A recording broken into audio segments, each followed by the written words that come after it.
RC உடம்புக்கு ஓட்டிட்டு வந்த இந்த விஷயம்தான் உன் கருவியை செயல்பட வச்சதுன்னா ஒரு விஷயத்தை நம்மளால தெளிவா புரிஞ்சுக்க முடியுது. இறந்து போன நம்ம நண்பன் கிளிஃப் ஜம்பர் திரும்ப உயிரோட வரத்துக்கு இந்த விஷயம் தான் காரணமா இருந்திருக்கணும். கிளிஃப் ஜம்பர் உயிர் சிக்னல் திரும்ப வந்ததுக்கு இது ஒரு காரணங்கிறத நான் ஒத்துக்கிறேன். ஆனா டார்க் எனர்ஜான் அந்த மாதிரி ஒண்ணு இல்லன்னு சொல்லி தானே நம்ம எல்லாருக்கும் சொல்லி கொடுத்திருக்காங்க. அப்படி இருக்கும்போது அது பூமியில என்ன பண்ணிட்டு இருக்கு? அது மெகட்ரான் தான் பூமிக்கு கொண்டு வந்திருக்கணும். எதுக்காக அதை கொண்டு வந்திருக்கான்? இறந்து போனவங்களை உயிர் பிழைக்க வச்சு ஒரு பெரிய படையை திரட்டி இந்த கிரகத்தை ஆக்கிரமிக்க. ஆனா இந்த படையை உருவாக்க மெகட்ரான் ஒரு சுடுகாடையே தோண்டி எடுக்கணும். ஏன்னா இந்த உலகத்துல எந்த மூலையிலையும் அவன் எதிர்பார்க்கிற அளவுக்கு இறந்து போன சைபர்டோனியன் கிடைக்காது.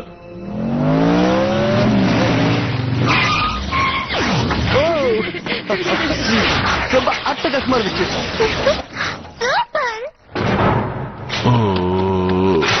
சாரி, மறுதியில இத பேக் சீட்ல வச்சுட்டேன். ஆட்டோபாட்ஸ் உடனே தயாராகுங்க. வெளியே போகணுமா? இங்கேயே இருங்க. ராச்சட், நீ மட்டும் என் கூட வா. ஆர்சி, கொஞ்ச நேரத்துல நாங்க வெளிப்புற தொடர்பு ரேஞ்சில இருப்போம். அதனால இங்க பொறுப்பு உன்னோடது. பல்கேட், நீதான் பெருசா இருக்கு, அதனால நீதான் தலைவனா இருக்கணும். என்ன அவரு தேர்ந்தெடுக்க மாட்டாரு. ஆப்டிமஸ் சொல்றேன்னு தப்பா